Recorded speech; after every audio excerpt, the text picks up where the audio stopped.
And we keep things rolling here on the Sports Cubicle. I'm your host, Mike Mercado, and it has been a busy episode here on the Sports Cubicle. But I wanted to break down the news that just continues to be the headline here in Chicago. What is going on with the Chicago Bears? And now that we are in the era, the post Justin Fields era, now looking into the future, will that be the Caleb Williams era? To break it down with us is friend of the show, best friend of the show, one of the best in the business. Make sure you check out all his work at Clocker Sports, of course, heavy on sports. What else? We have triple zeros. We have soaring down south. He does it all, even your taxes. If you pay him enough money, he's the one. He's the only. He's Josh Buckhalter. Josh, how you doing, my guy?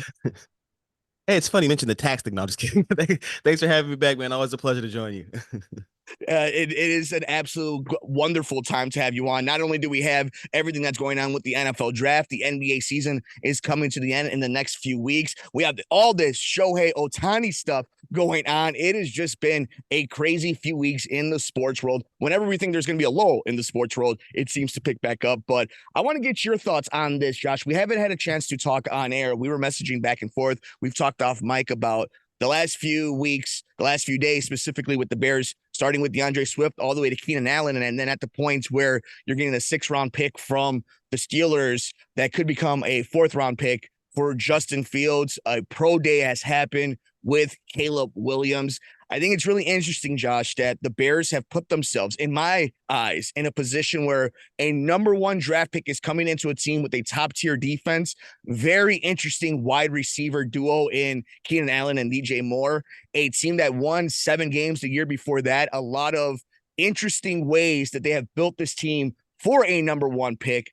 Where are you at now that we are in the post-Justin era? Did you think, first off, that the Bears got a good haul? Not even a haul. Did the Bears do okay trading with Pittsburgh? And now that we're past that stage, where are you in this entire situation since the Justin Fields trade? Well, I think first of all, with the Pittsburgh trade, the last time they traded with Pittsburgh, it didn't really work out. So I'm gonna just hold my breath on that one. I think they did right by Justin. I think that was their primary goal and all that. So that out of the way. When you look at this roster and you think about the moves that you just mentioned, if you didn't know the names of the quarterbacks involved, the team involved, you might think that this team was going to be preparing for a run with whoever they already had under center. This is going to be a situation that's unique for Caleb Williams in that most of the time, number 1 overall picks go to horrible teams. The Bears are not a horrible team. They were coming into last season, but they're not this year. And so I think that's where a lot of the split feelings over Fields' trade is coming from, is that we're finally on the precipice of building a complete roster, and he doesn't get a chance to realize that. And that is very fair. But I think you and I actually, last time that we did speak on air, we talked about how a lot of the writing was on the wall, about how a lot of I guess the visuals of what we saw throughout the season just weren't there from the passing perspective. And then this past postseason, we had to watch as not only did CJ Stroud become arguably the greatest rookie season ever, right? Going to the playoffs with the roster that nobody would have predicted. But then Patrick Mahomes went and won a Super Bowl, the 3rd Super Bowl, with a wide receiver with me out there catching passes, right? He didn't have anybody of note coming into the year. So when you have those two things and Ryan Poles at the helm, I think it was a decision that ultimately makes the most sense. And I think Bears fans have kind of had to come to terms with that. I've never seen so much divisiveness based off of a quarterback here in Chicago. I mean, it is very much a weird situation because Chicago doesn't know quarterbacks. And I think that's also something that we have to kind of exercise ourselves from the media standpoint to the fan base. Is we've never seen this type of scenario. We've never seen the type of attachment Bears had on a guy who is very likable off the field, does some amazing stuff on the field, seems to be liked by his teammates, seems to have all the potential in the world in Justin Fields. And then now you have this prospect in Caleb Williams, who, of course, he doesn't fit the mold of the cookie cutter number 1 pick. Just going to say, oh shucks, I'm so happy to be number 1. No, he has the power. He knows he has the skill, and he's going to make sure he ruffles some feathers along the way until he is in camp. Now, I think this, Josh, and this has been my opinion, I want to bounce this off of you. It doesn't matter who the number one pick is. It has never mattered who the number one pick is in the NFL. If it's a quarterback who is the highly talented prospect that is supposed to go number one, there is always weird stories. There is always weird drama. There's always something coming from the left, the right, the middle, the center about this guy wants this. He actually wants that. He'll only play here if it's 72 degrees there. It always seems. And then as soon as the number one pick goes in and they put pads on, it all goes away because the NFL is the NFL. Is that going to be the case here where all this is just noise? And on April 25th, when they finally announced that the Bears are on the clock and we hear those chimes go off, it's just going to be Caleb Williams being selected number one. If they went any other direction than Caleb Williams, I think the entire NFL world will just kind of all lose their breath at the same time. It'd be the quietest day on the planet. But beyond that, if you look just at the last, again, looking at examples that the Bears are familiar with, CJ Stroud had his test scores leaked, and that ended up causing him to slip, or I guess in the eyes of some evaluators. Justin Fields had the epilepsy story when he was coming out of college, and that caused him to fall down to the 11th pick, right? So I would imagine that there's going to be some impact in some evaluators' eyes, but the prospect is the prospect, like you said, and a lot of teams, if they're already in love or enamored with that prospect, they're going to take him no matter what. And in Williams' case, I heard the example brought up. Fields kind of fit in this city because it's a blue collar town, and he was a hardworking guy. Lunch pail, gonna quietly go about his work. He's not out there trying to tout himself. He's out there trying to do his thing and put in the effort. Caleb Williams, not to say he's not that guy, but he's a different type of dude. And I heard it brought up as you got to be prepared for that. And I thought to myself, I grew up in an era where we assumed that quarterbacks were different types of dudes. Like the quarterback was just a different kind of guy. He had to be different mentally, just like wide receivers had to be a little bit different. Cornerbacks a little bit different. And so it's almost surprising to me to hear the reaction to Williams' eccentricities, I guess it is, with his painting his nails, and he went to go. These are things that can he play? Can he play on Sunday? Will it? Are they going to protect him? Are they going to have guys who can run the routes? And I think the savviest part was getting a guy like Keenan Allen because they're friends. This is somebody who's going to help him be more comfortable in a new environment where there may be some tension. I don't expect there to be a lot, if there is any at all, but it's nice to know that the Bears seem to be putting in safeguards to protect themselves from their own terrible history. And I'm glad you mentioned that because to me, that's the biggest thing about a quarterback that's supposed to be generational, that's supposed to be can't miss, is dummy proof, is organizational proof. It doesn't matter where they get drafted. Their greatness, their skill is going to elevate everybody. I don't like this whole conversation either about, I get it, I understand it they have a defensive-minded head coach in Matt Eberflus.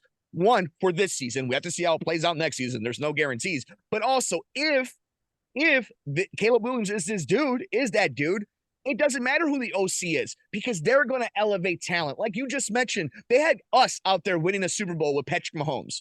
They can do this with as long as the quarterback is the guy, is the right pick, and is in that situation, then you should be fine as an anchor.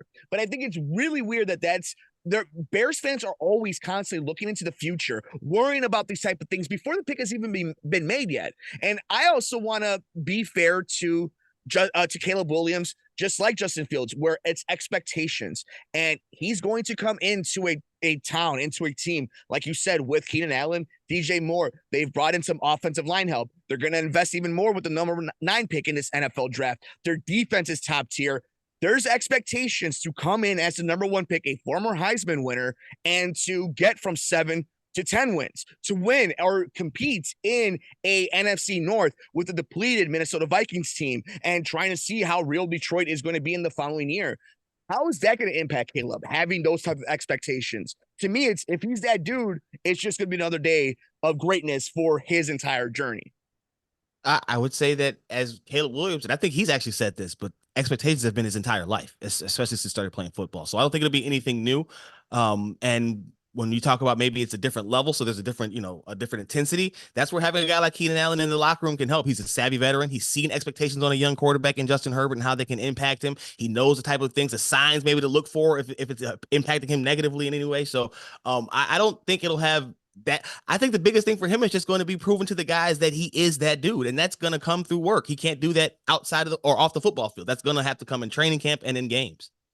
Josh Buckhalter joins us for just another minute or so. He's our best friend. Make sure you're checking out all his work at Clocker Sports, at Heavy on Sports on Twitter, of course. That's heavy.com. And he's got everything from Soaring Down South and Clocker and Triple Zeros. And he's doing all amazing work, doing stuff in the NFL when the Bears are making these huge noise and big moves. And I can't wait to see your work come April 25th, come draft weekend.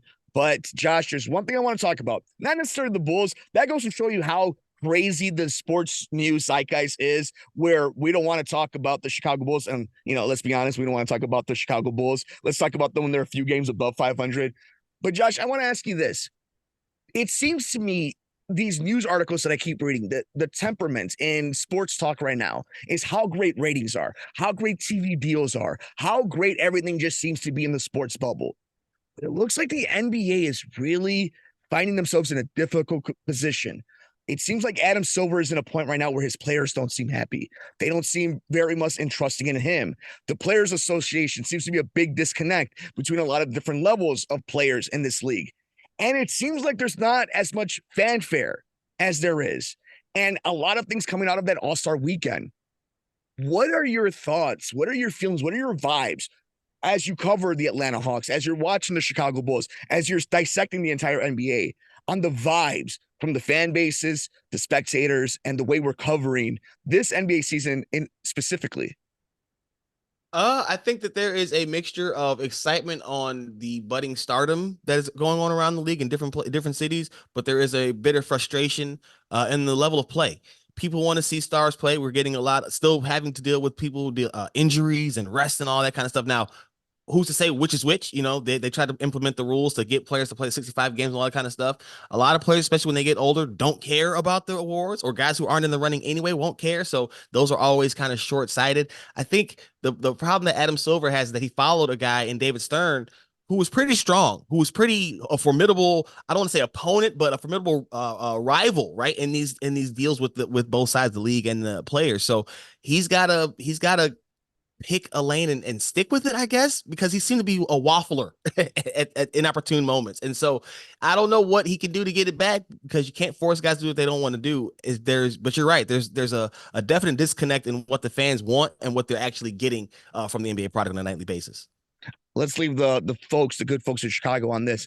Not necessarily in the Eastern Conference. On the Western Conference, are the top of the standings fake? Is the entire standings themselves fake? When we get to playoff time, is it going to be OKC? Is it going to be Minnesota? Is it going to be the rise of Edwards and Shane Gillis and all these different people? Is it finally that moment? Or are we going to get to playoff time and these guys that we normally hear from are going to be the ones that make the run? Or is it as simple as the Joker's going to the finals again? So it's probably as simple as the Joker's going to the finals again. But beyond that, then you have to think about the guys that you're talking about, the usual suspects, the LeBrons, the Currys. Those guys' teams aren't that good now. So there's a legitimate chance that they are where they are because that's just what they are. They're not that good. So I would typically side with experience over the youthful upcomings of the Thunder and the Timberwolves. But in a year like this, this could be a transitional period for the NBA. But in the end, I still think the Nuggets win it. Josh, any final thoughts for your peoples here in Chicago? As of course, they could check out all the work, heavy.com. Of course, they could check out all the work, Soaring Down South and Clocker Sports and Triple Zeros. Is there anything else that the good people should know? Man, just embrace the future, guys. Don't be afraid to let the future come to you. It's an exciting time to be a Bears fan. It's an exciting time to be a Bulls fan, just because anything can happen at any moment. And so follow Clocker Sports to keep up with all the latest news. And of course, you can see all that great coverage over at Clocker Sports, and we'll be having the great Josh Buckhalter from Clocker Sports and all those other places he works as we get closer and closer past the April 25th draft. I can't wait to have you on the show then, as we're going to break down and try to get Chicago through all this craziness. He is Josh Buckhalter. Check out all his work at Twitter at Josh G Buck. You can check out all the links to all the amazing work him and the team are doing. Josh, thank you so much, my brother. Thanks for having me, man. We got more coming up next here on the Sports Cubicle. I'm Mike Mercado.